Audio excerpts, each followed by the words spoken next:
We are here with Nordic once again at Embedded World 2026, and we're talking about non-terrestrial networks. Now, this means anything that is not on the Earth, and really we're talking about satellites, about geostationary and low Earth orbit. And the first thing I should probably tell you is that this demo here is not of that. For a very simple reason, we're in a conference center and we cannot see the sky. We're not going to be talking to satellites. However, this screen is showing am I right in saying this is data from an actual development kit that is connected via one of these, essentially, that is connected to geostationary orbit and low Earth satellites, and it is pumping that data into a cloud server which is sending it here. Is that correct? Okay. Yes, that's correct.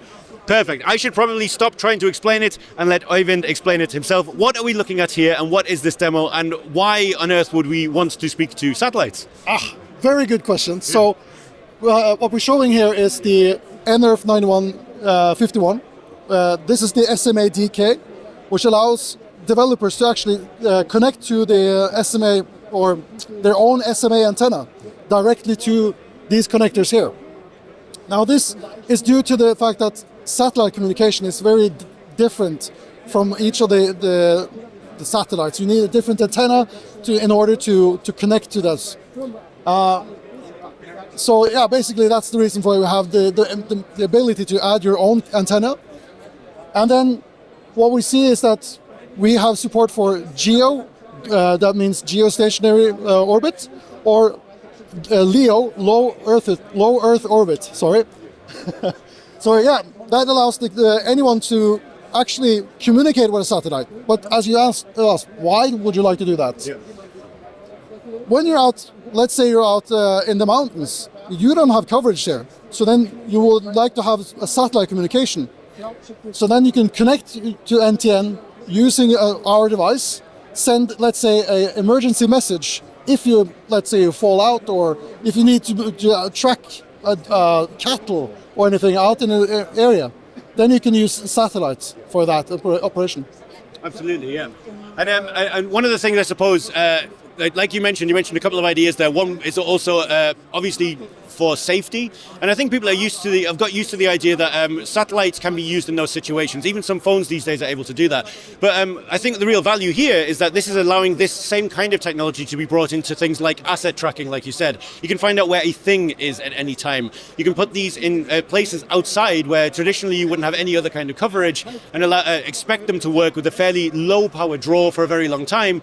But one question I do have is, as someone who has a mobile phone I pay a certain amount per month for because I have a mobile phone carrier, how does this work with satellites? Do I need to get my own contract with a satellite provider, or is that something that can be helped with through the actual system of working with the Nordic system itself? Very good question. Yeah, we do have support with many operators that support NTN. So contact our sales team and they'll put you in contact with one of those, and they'll provide you all the information you need to get in contact with these. If it's supporting both NTN and TN, so that you can actually have a fallback. There's several solutions for that as well. As you mentioned, you have a phone and you have coverage all over, but what happens when you go into an area without coverage? That's when you need to have a fallback so that you can actually connect to NTN and then work as well as did with connection. Absolutely, yeah. And we did talk about it very briefly at the start, that this demo is sort of spread out across various things because of the fact that we have a ceiling here. But what is this demo actually showing? So this is showing some of the devices that are connected with some of our partners currently around the world. So we could have a look at if we press on, let's say this one, we see that it goes into the GPS location of this one, and I apologize for the bad connection of this one.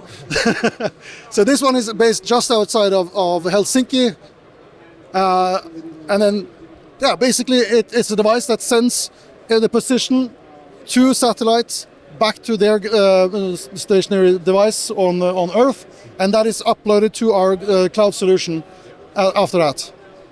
Exactly, and just to reiterate the point that was made before, the idea here is that you may have a device that uses Bluetooth in order to give some form of locationing. You may be using Wi-Fi locationing, which is a new tool. We've talked about that with the nRF9151 as well. you can have a device that can communicate with lots of different things to say, I am here, but when you get beyond the point of being able to reach normal kinds of terrestrial communication, that's when you need non-terrestrial communication. So, we've covered a lot of ground, I feel, in a very short amount of time, but if people want to find out more about the nRF9151 and the kind of tools that Nordic have in order to start making these making these parts of their designs, where do they need to look? Well, they can go to nordicsemi.com/ntn. They'll find all of the development kits and all the information on partners, everything there. Perfect. Thank you very much. And as always, all of those links will be in the description of this video.